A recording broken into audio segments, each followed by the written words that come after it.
So Moshe Bar, thank you for being here.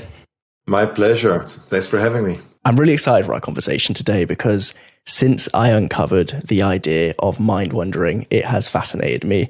I know it's something that's going to connect with lots of listeners who are listening right now because it kind of tangentially connects to lots of theories, lots of concepts that we've spoken about on the podcast before. But before we dive into it, before we really get into the nitty-gritty, tell me, what is mind-wandering? Yes, thanks. So mind-wandering is really a collection of processes, and there's no surprise that people need a definition because it does sound really amorphous. So we look at it as a cluster of processes that include anything from planning to ruminating, creative incubation, mental simulations that hopefully we'll talk about, memory consolidation, reminiscing, fantasizing. So there's a host of processes that fall under this umbrella, this one umbrella. But when we try to dissect their purpose, their function, we do see that there's 2 or 3 main elements. And so let's talk about that purpose, because I know you say that 47% of our waking hours is spent mind-wandering, something that I think surprises everybody because we think that we're consciously doing all the time and we're really in control of our minds and our actions. So if almost half of our waking hours are spent on this kind of non-conscious level of thought that we're not even necessarily aware of per se, or if not, we're not controlling it, what is the purpose of all of this thought? Why have we evolved to do this? Yeah, there are a few things actually hidden in this question of yours. So first of all, I'm still stunned. It's hard for me to believe that really half of our waking hours, our mind is not where our body is. I think this is something that should never cease to amaze us, that really we are elsewhere with our mind. And the second thing is really the subjective illusion that we are in control of our thoughts and where they go, something that we can get back to. But you're right. I mean, for us scientists who believe in evolution and realize how much energy thoughts and brain processes take, you really cannot believe that there won't be any function for 50% of our waking hours being dedicated to wandering. So with this in mind, there started to be a quest for unveiling what is the purpose of mind wandering. So this has been already like maybe 15 years. And the main purposes that we kind of zeroed in on include thinking about the self. There's a whole concept of self. You're representing of who you are, what you are, how you respond to things, what you like, what you don't like, how you feel, etc. Also about the self of others. So it's very important for us to understand others, not necessarily in an empathetic way, but really something we call theory of mind. So somebody approaches you, either somebody you know or you don't. You want to understand their intentions. You want to understand what do they have in mind when they say a certain thing to you. So the idea here is really that this network that mediates or mind wandering overall is also dedicated to thinking about others. Other processes include the most mundane maybe and practical aspect of planning, just the idea of sitting here and listening to me, but at the same time you might be planning your next interview or your trip somewhere. So, we have big minds that are really capable, so you can listen to me, still be attentive, but at the same time part of your brain would kind of churn away making plans. So planning is another one. And something that we kind of championed in the lab, but others have done it as well, is the idea of simulation. So you kind of imagine possible scenarios, which I think is another stunning aspect of our brain. So we can actually simulate, what happens if there's a power shutdown in the middle of the podcast, or what happens if I get this and that message, right? So something that might be not necessarily likely, but nevertheless possible. So our mind wanders away to kind of think about this scenario. And in it, hidden something very useful that, again, you don't really realize until you study it. So you think about our memories. We tend to think about our memories being a result of experience, first-hand experience. So you burn your hand as a kid on a stove and you realize fire is hot, I shouldn't be doing it again. You engrave it in memory and you never do it again. You try not to do it again, right? So all our experiences are kind of stored in memory, and important experiences in our lives are stored in memory and serve our future in helping us prepare and know how to how to act. But this idea of simulation entails something else powerful, which is, I call it learning from our imagination.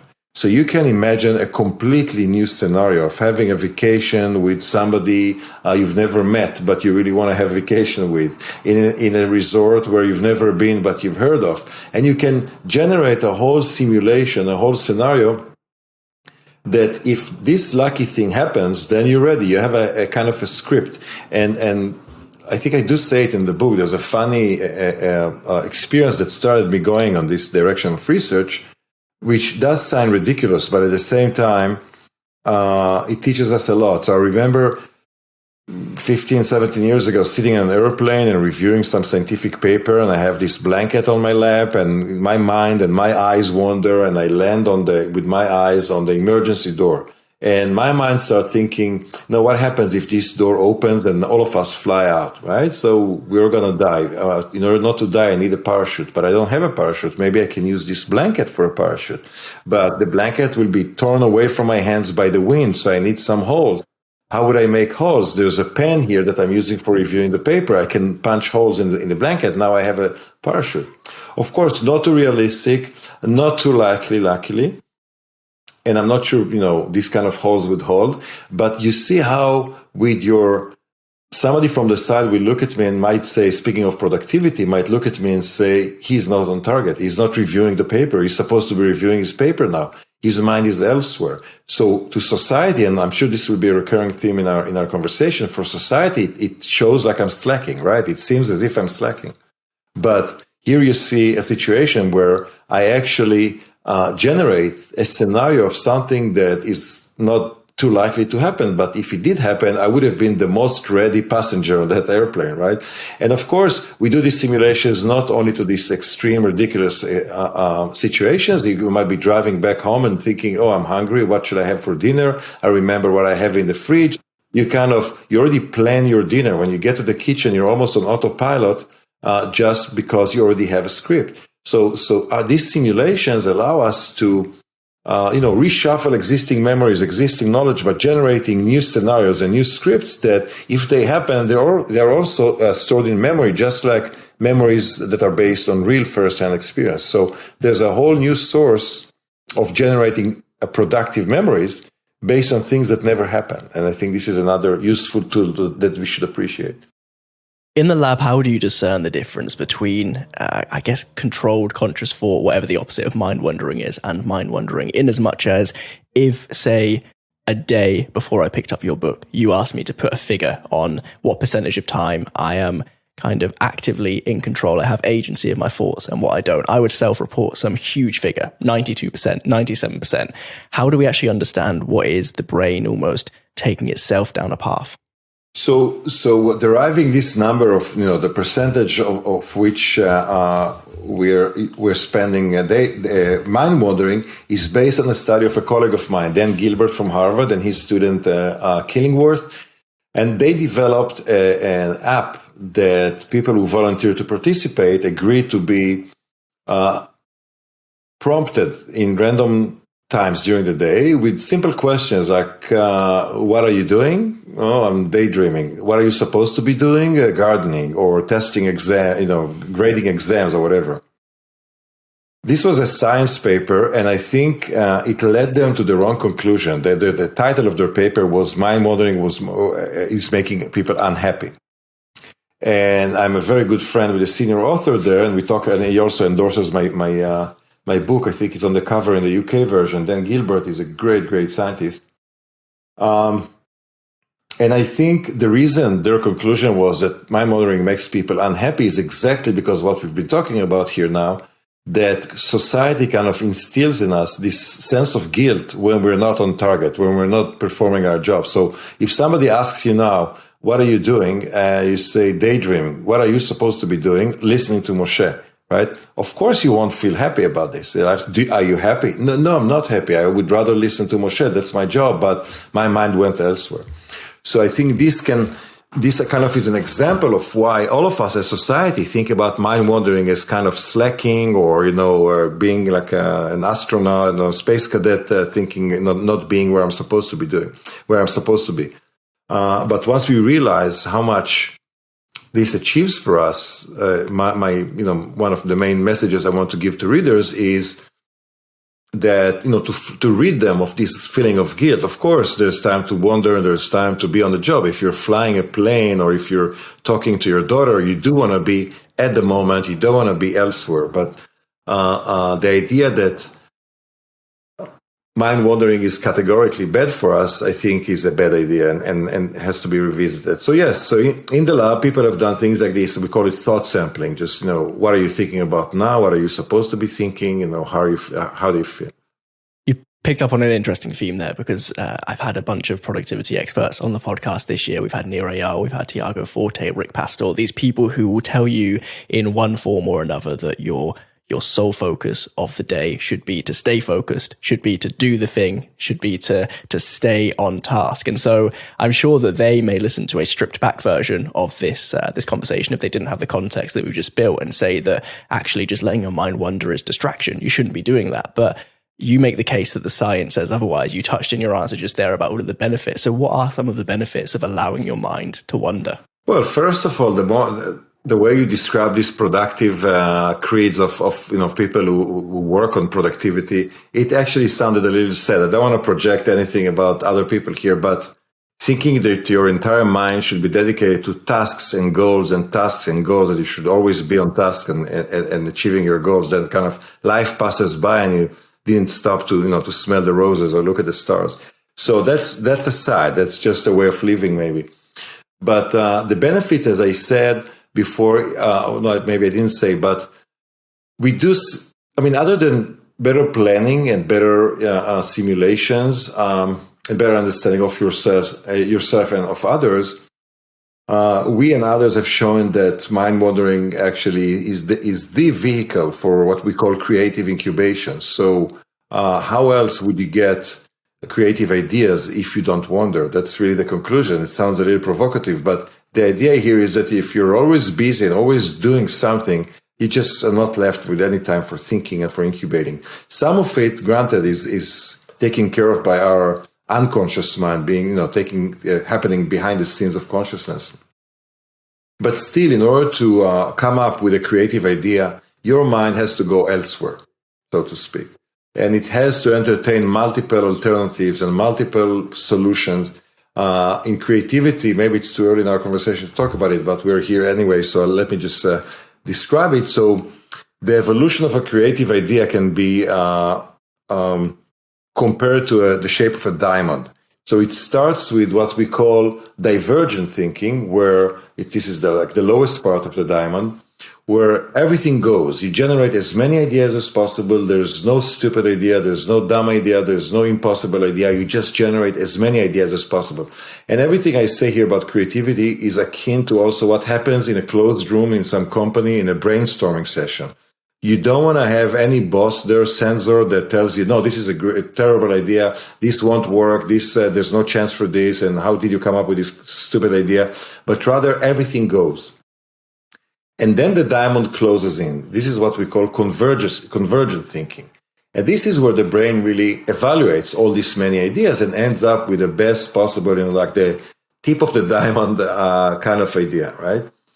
So in order to have this process successfully, you do have to be elsewhere. You do have to kind of, look at the skies or close your eyes or be in the shower and whatever and not do anything specific, a demanding task. And first entertain all these possible ideas and then do the evaluation. Without these pauses for mind wandering, either voluntary or not, we're doomed to have less creativity, I think, and less creative ideas.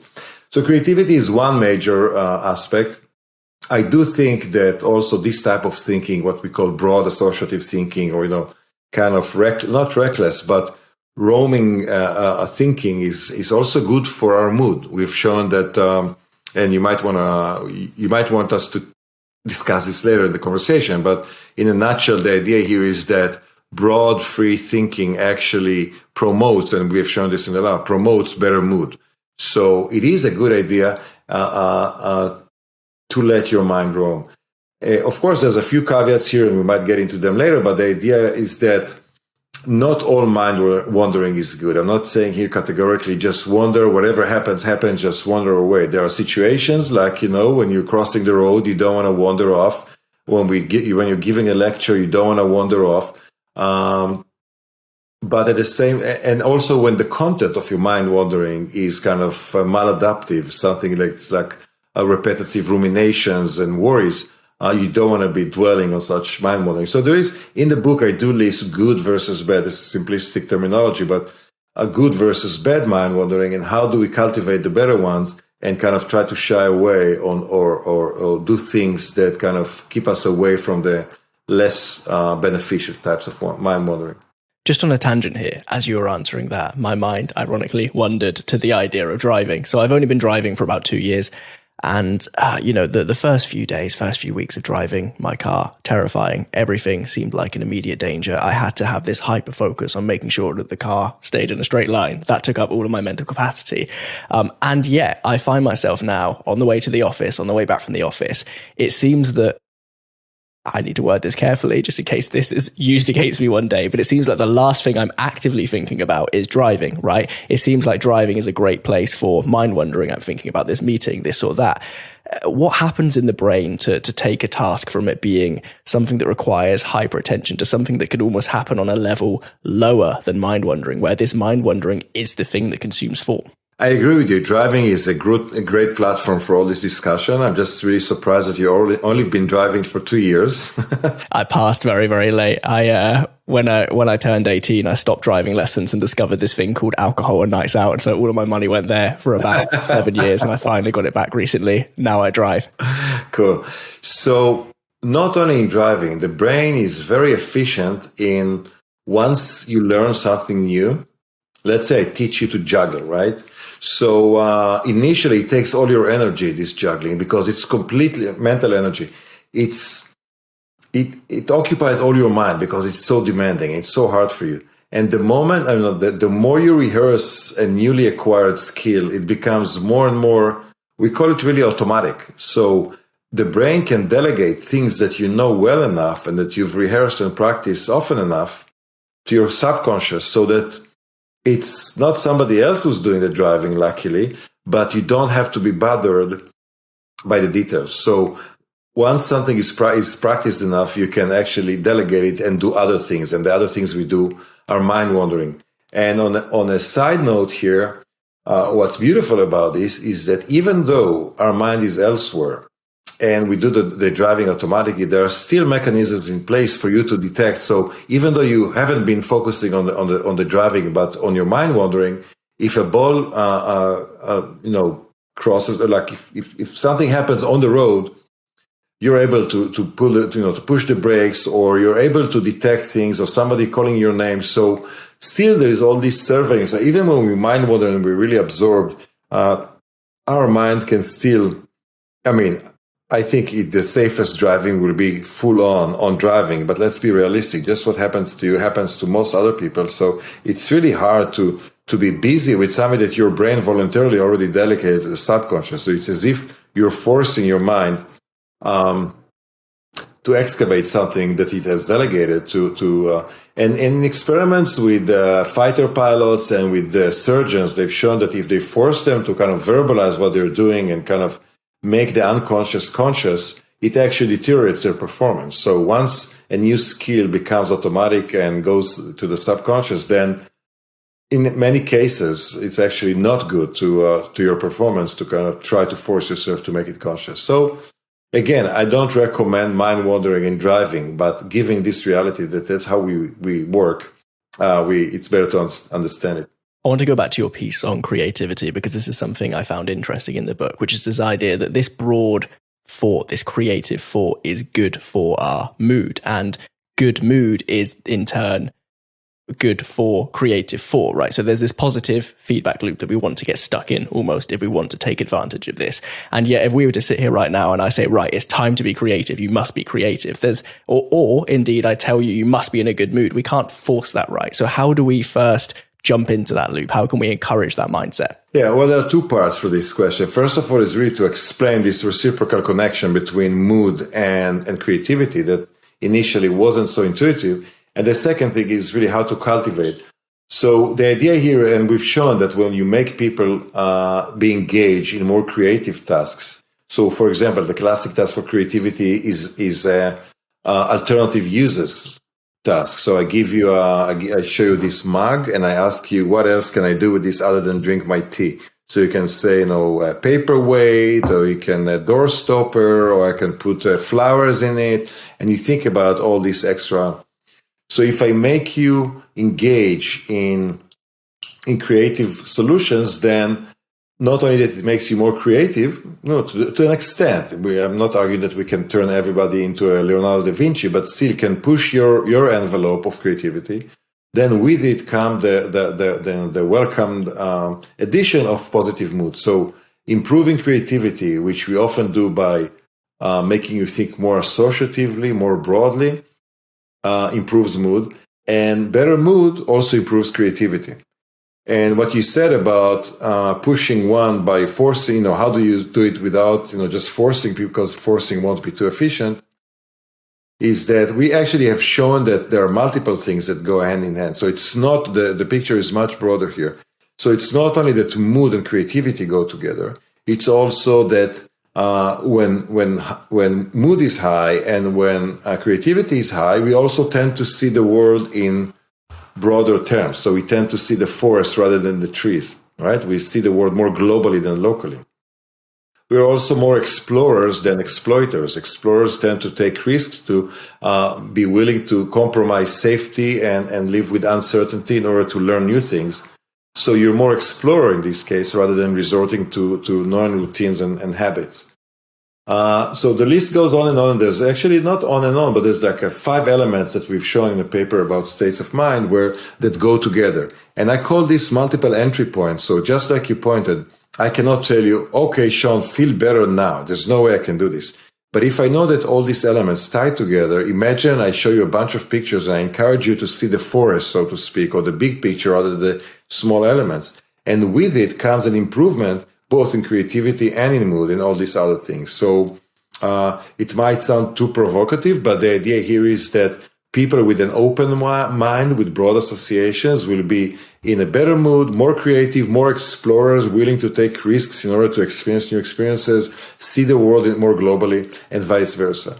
So we actually have, a little startup company now that uses it exactly this reciprocal connections, to alleviate symptoms of people with depression. To how do you improve mood? How do you improve anhedonia? By doing these alternative manipulations of thinking more globally or more broadly.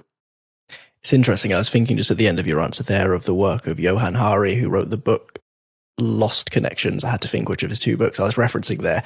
And he talks about some of the research behind the 7 potential causes of depression.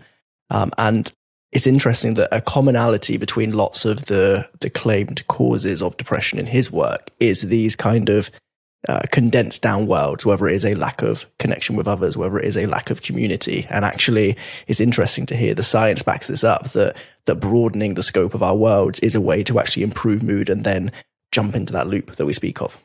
Interesting. I'm actually not familiar with this book. What is the name again? It sounds like it could be useful for me to read it as well.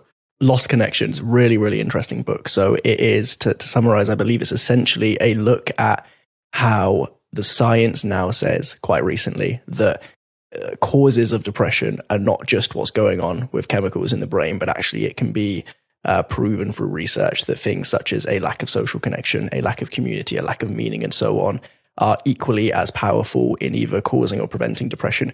Really interesting. Although I've personally never suffered from depression, just as a kind of look into that world of what the research might say is good news down the track. A really interesting book. Yeah, I'm ordering it as we speak. Amazing.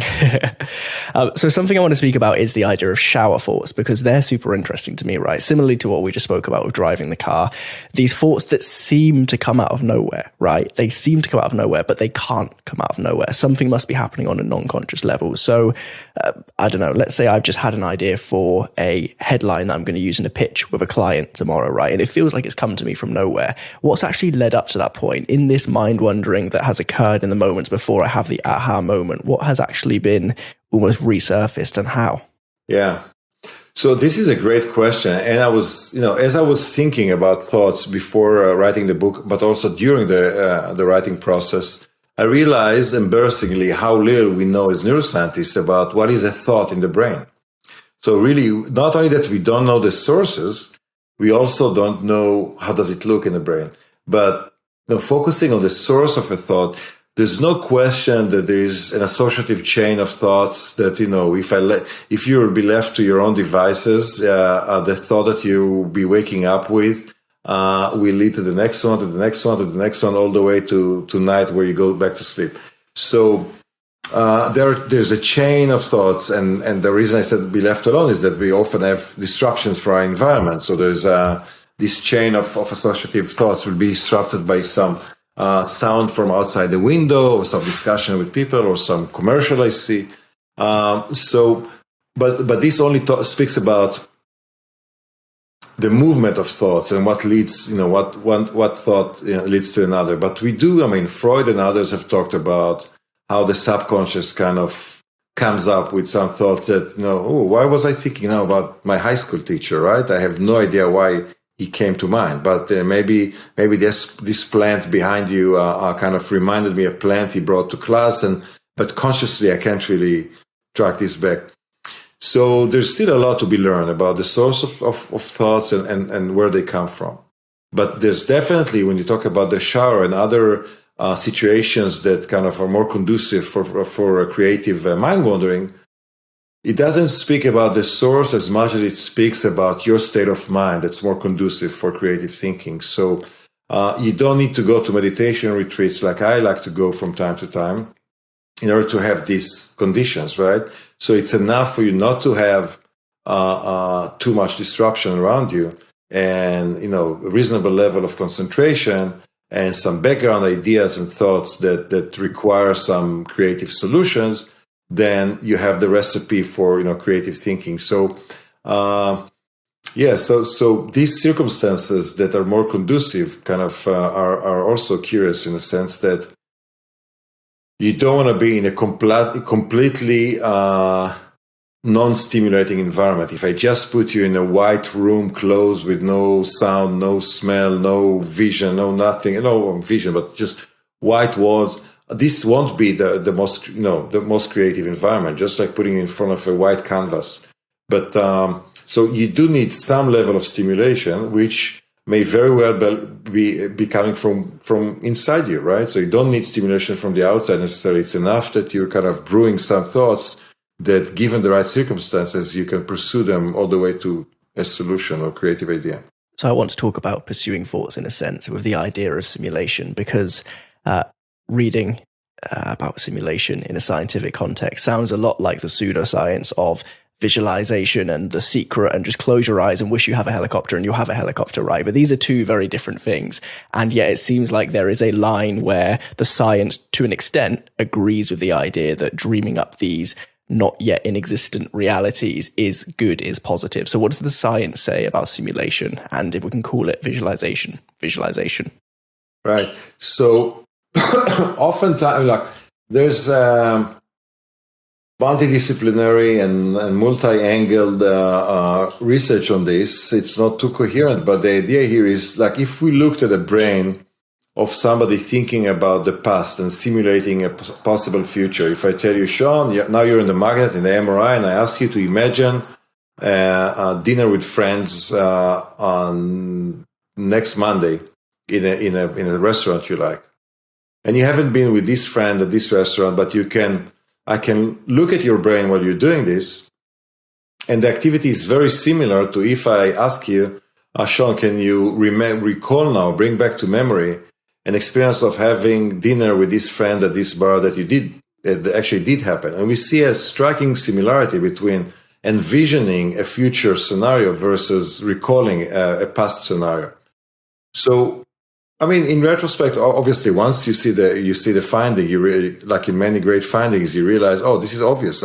How else would you imagine a new scenario without kind of retrieving old scenarios and building on them, right? So these simulations, one tool that it really provides us with is that what we call mental time travel. You can take the past and travel with it to the future, right? So you can imagine maybe your trip to Tel Aviv, and I'm showing you some cool bars here. And even though we never hung out together, and you have been to Tel Aviv maybe once, but you don't know these places I want to take you to, but we can both kind of generate a simulation of something like this.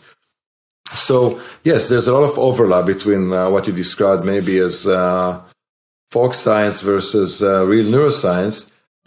We do need the simulations. These simulations, as I said before, generate, I call it memories, quote unquote, because they're not based on real experience, but they're very useful. I can ask you, Sean, would you like a sandwich with strawberry jam and sardines? And you don't need to taste it to tell me no, thank you, right? Or would you like me to knock you on the foot with nails and a hammer with nails? You don't need to try it, right? So you run a quick simulation, and simulation is not. I mean, it is a big word for something that we do tens of thousands. I'm just throwing a number, but tons of times a day. At the junction of each decision we make, we run a quick simulation. If you open your fridge and you see chocolate cake and cheesecake, and you want to have a cake, right? You choose one. You don't take both. Usually, you choose one. And the reason you do this, and the way you do it, your mind kind of runs a quick simulations of your state of the body, your memory of how you feel after you eat cheesecake versus chocolate cake, and you make one choice based on this quick simulation so except very impulsive decisions, each of our decision is preceded by a little simulation of potential outcomes, and we choose the one that seems to be likely to yield the most favorable outcome. I was listening to a talk of yours last night, and you said that in the lab right now you're doing some work to demonstrate the link between creativity and curiosity. And if I think back to lots of the conversations I've had on this podcast with guests in the past, curiosity seems to be this word that comes up over and over again as this thing that can bring novelty to our lives, almost slow down the passing of time, lead to a more meaningful life, all of these big claims. And yet we look at curiosity, at least by my definition, almost as this like pre-decided binary thing. It's part of your personality, right? You're either curious or you're not. And this might be a big question, I don't know. If we can have an environment that encourages creativity and there is a link between the two, can we therefore actually encourage ourselves to be more curious? Mm-hmm. Yeah, well, again, there are many good things to answer here in this question. One of them, when you talk about design, or you said the city or the street or environments, I once worked with an architect and actually speaking of, I'm happy to speak with a British person to talk about this paper we had, or this article we had in The Guardian several years ago, and we call it a manifesto for conscious cities. And the idea here is exactly that. How do you design environments how would you design classrooms to promote creative thinking or to trigger curiosity? So there's definitely a way, and I don't want to pretend that I've mastered the prescription for the best possible, but we have some clues, and these are the best around for now. So we keep on working on this. And the architect has taken it further to kind of having a whole cult of conscious city. We call it conscious cities. You can look it up, and it has taken a more architecture and urban design directions.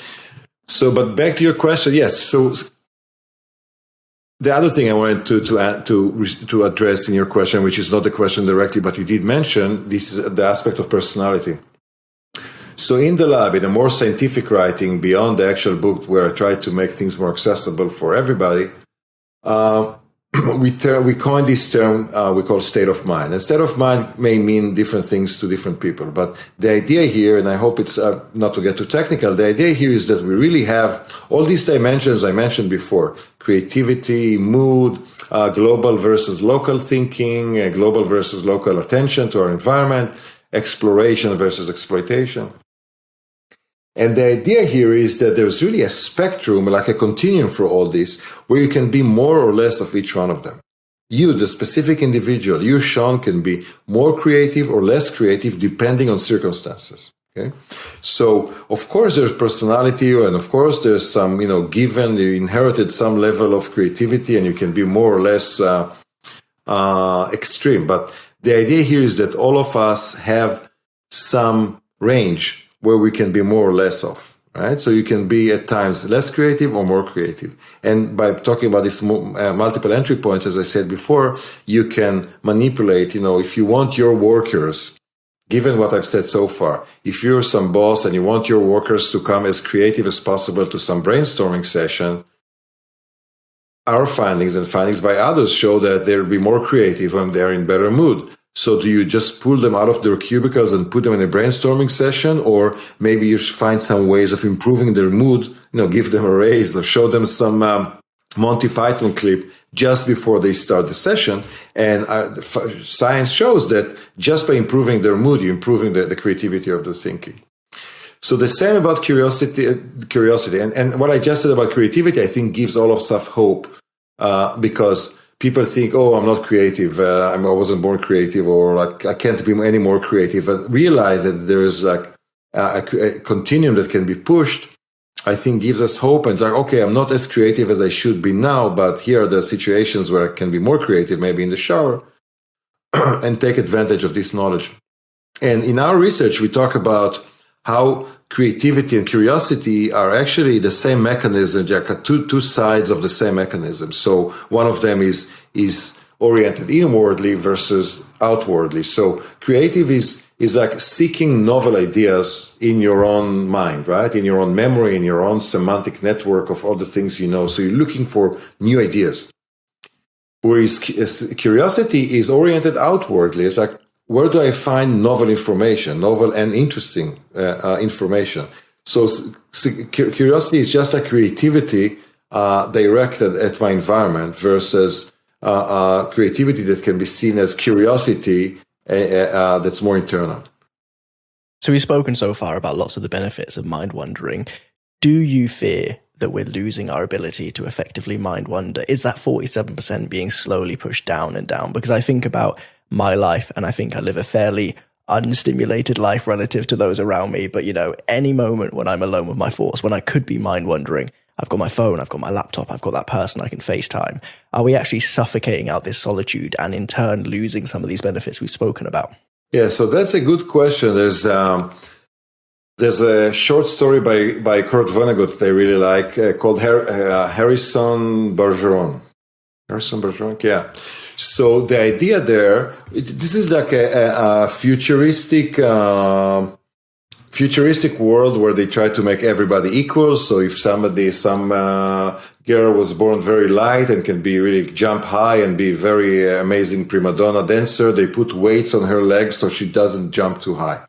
And if you're born smarter than average, then they put these headphones that every 20 seconds play a loud buzz, sound that disrupts your thoughts. And the idea here is not to let you develop ideas that are too complicated and too advanced compared with your fellow humans.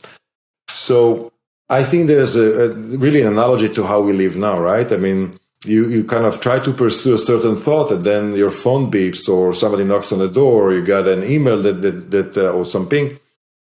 So, of course, there are more sources. The more we advance technologically, there are more sources for disrupting mind wandering. And I remember vividly, my oldest son is 22 now, but when he was maybe 10 or 12, we were driving. I was still living in the US, and we were driving a car, and there was some old rock song. And there is a solo guitar song. I don't remember what band it was. And then my son from the back seat said, I really feel bad for the lead singer. And I said, why do you feel bad for the lead singer? And he says, what is he doing during this solo guitar? Right? So it's like just these 10 or 15 seconds of guitar, the guy finds himself idle, and my son worries about how is he going to fill up his time. So I do think that all this disruption kind of...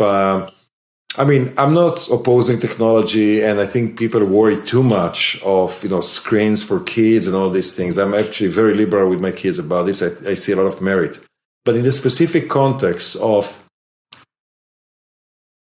just too many options. I mean, you're waiting. I'm waiting for a friend apologizing that he's 10 minutes late to our meeting in a cafe somewhere. It's like, don't worry about it. I got my phone, right? So I start looking at my phone, and there's like I can be immersed there for the next 24 years, right? I mean, there's endless information there.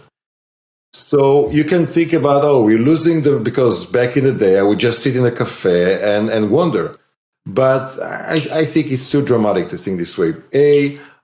When you'll be looking at your phone instead of just mind wandering, you'll be exposed to other ideas that might trigger other types of mind wandering. And also when I sit idle without a phone, I'll be observing other people. So that's another type of disruption, so to speak. So there's I wouldn't worry about losing the ability, but I think by, again, encouraging people to respect their mind wandering, to stay extra 10 minutes in bed in the morning and not feeling guilty about it, is precious, and it will kind of give us back our right and our privilege of developing more creative ideas by not feeling obligated to do something all the time. In a similar vein, do you think that mind wandering, particularly I see this with my generation, with people in their 20s, say, do you think mind wandering has a branding problem? Because when I sit with my thoughts, as uncomfortable as it is sometimes, I have grasped the ability to appreciate that this is a good thing. And yet I speak to some of my peers, and when they sit with their thoughts, they say, oh, I'm overthinking. Oh, this is terrible. Have we become so uncomfortable with our own thoughts because we think that they shouldn't be there, that actually it's not the devices stopping us, it is our own mind stopping us from exploring these thoughts? Yeah, that's a great question, and that's a great sentiment. I think that actually it's a good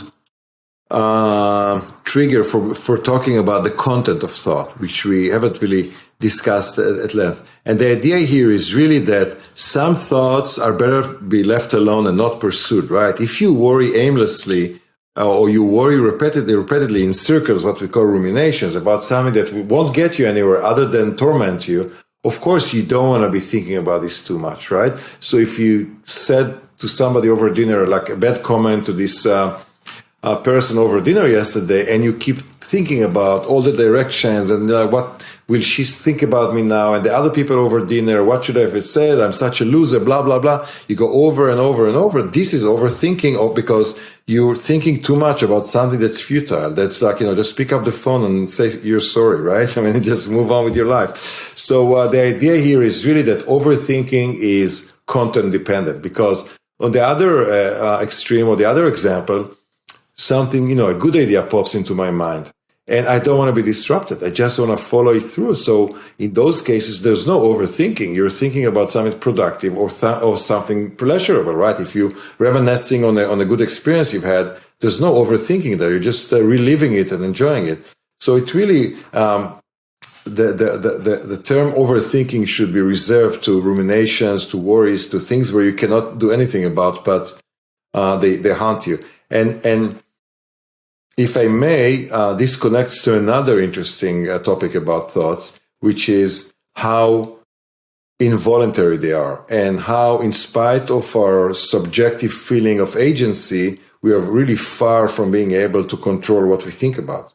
And in classic experiments with another great friend of mine from Harvard, who unfortunately passed away a few years ago, Dan Wagner, telling people not to think about polar bears, that's the only thing they think about, right?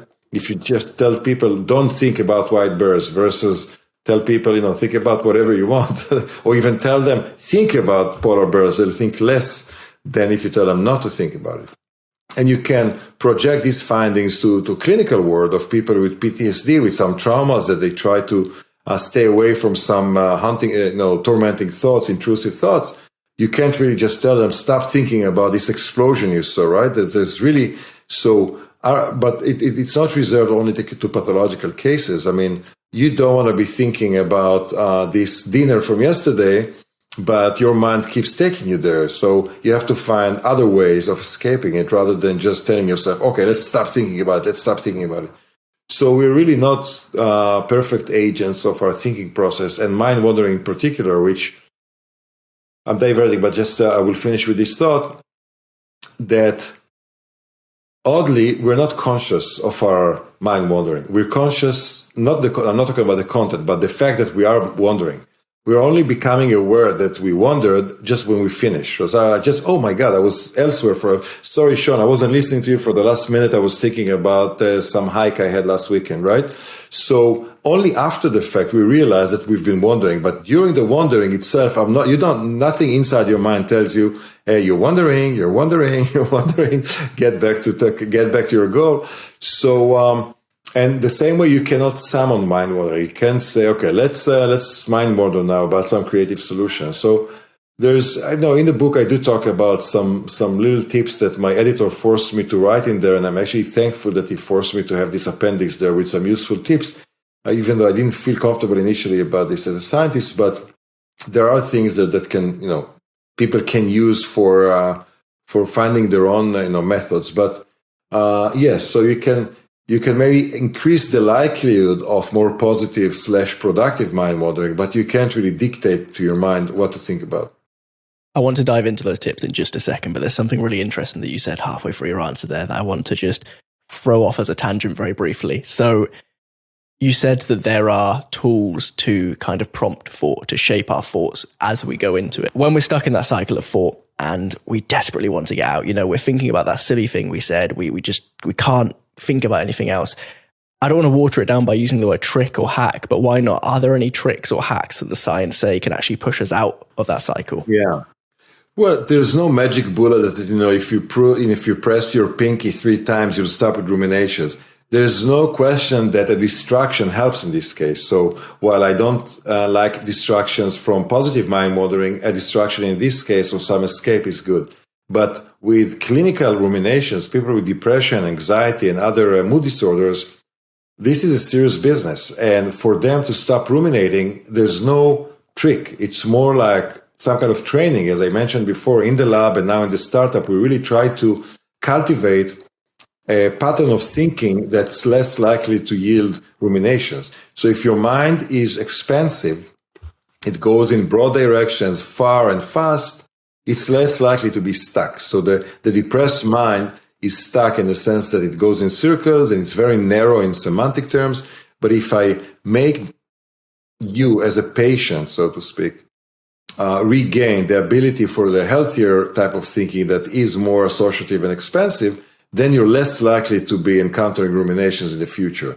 So it's less of an immediate trick and more like acquiring new mental habits that will make it less likely for you to ruminate in the future.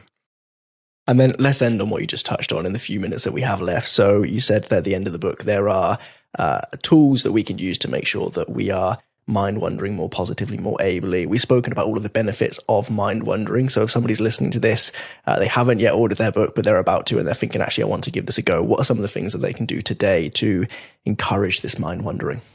Yeah. So at the outset, as a scientist, I do feel like I want to start with the boring stuff, which is the warnings. And I don't want people to leave this conversation or to leave my book thinking that there are some secrets here that can make you amazing after you hear these 3 tips. But our understanding actually helps you improve the situation until you really optimize it for yourself. So as I said before, for example, if you know that mood and creative thinking and exploration and global attention all go hand in hand, you know that in order to be thinking more broadly, maybe you'll be thinking more broadly when you're not maybe, we know this. You'll be thinking more broadly and more creatively when you're in a better mood. So if I recommend that you take 15 minutes of mind wandering a day, which I will never do because I just told you that mind wandering cannot be dictated. You're not the boss here. You cannot tell your mind to mind wander now for 15 minutes. But let's say that you catch yourself mind wandering and you have the option of others saying to yourself, Sean, I better go back to work, or why don't I stay on this couch for an extra 10 minutes and pursue these creative juices? So I see I lost my train of thoughts now. So the idea here is that if I just look at myself as I wonder, and it's like, am I in a good mood? Am I thinking broadly, right? These could be tips for you to understand, is this a constructive mind wandering? If I know I'm in a depressed mood, I just don't want to wander, period. If I'm in a bad mood, I want to watch some TV show, right? I want to just get away from my thoughts. But if you're in a positive mood, I know that my thoughts are more likely to be creative. So these are circumstances that increase the likelihood of productive thinking. So here we go back to productivity. We think mind wandering might not be productive, but mind wandering can be very productive, and you have to be able to distinguish. So looking at all this, I don't want to say peripheral, but other elements that go in tandem with positive and productive mind wandering, just recognizing them, and really by looking at these elements, how they're characterized, you're very quick to kind of learn how to recognize good from bad mind wandering.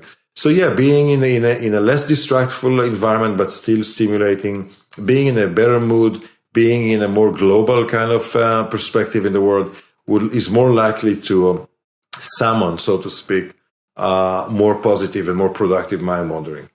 So again, the bottom line is that not all mind wandering is good, but definitely a good chunk of mind wandering is good for us, and we should give it respect.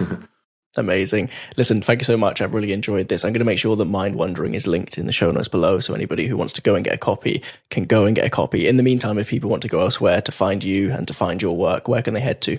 Google. You can find me on Google. But yeah, yeah. But I have, there's my lab with all the publications. You can do moshebar.org. There's a link to all my work. You can easily find me, and I'm happy to hear from people about their impressions, feedback, good things, bad things, suggestions. Happy to. That's part of my mission. It's funny that I'm maybe 50 guest episodes in, and you're the first person to correctly say that the right answer to that final question is just Google. So there we go. Everybody can Google you. I've really enjoyed this. Thank you so much. Thank you, Sean. I appreciate talking with you.